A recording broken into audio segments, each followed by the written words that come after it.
Fondonera est dans un piteux état pour la région de l'Ouest. La situation s'est aggravée à cause de la pluviométrie et l'érosion. Le prix du transport est passé du simple au double et cette situation renforce l'insécurité selon les populations. C'est le constat que fait Leclerc Sakem dans ce reportage. Cette desserte est la principale qui traverse les 4 groupements F4 dans l'arrondissement de Santhiou, département de la Ménois.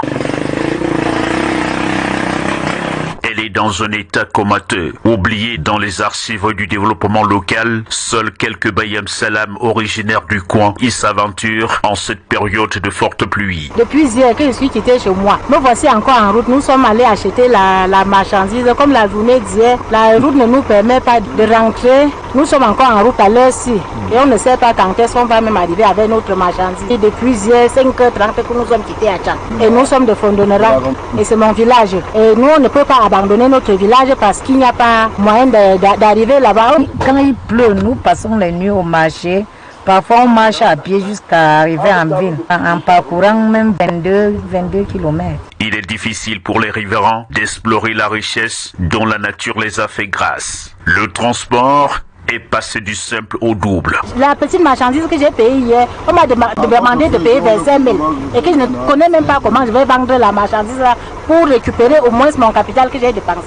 Pour problème de transport, parce que le carburant même dépensé dans les endroits mauvais, ce n'est pas facile pour sortir. Romary Tassak est l'un des raclandos qui affrontent souvent cette route. Son véhicule porte les cicatrices de plus de 5 ans de combat. Pour qu'il brasse les 22 km, il faut que Dame Nature soit clémente. Hier, c'était le jour du marché. Et puis l'état de route, la journée d'hier ne nous est pas permettre de rentrer aussi vite comme les autres. On était obligé d'aller se reposer avant de revenir.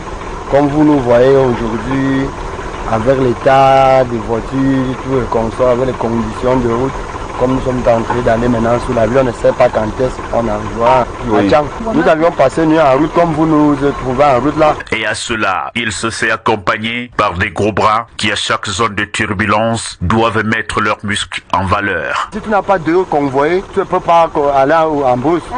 Parce que n'importe qui a son rôle. Il y a 2 tracts. Tu peux aller de ce côté, la voiture peut amortir de ce côté et amortir de ce côté. Quand ils amortissent de l'autre côté, l'autre est tenté de soutenir. Dès que ça lâche de l'autre, l'autre est aussi tenté de soutenir. C'est ça vraiment qui nous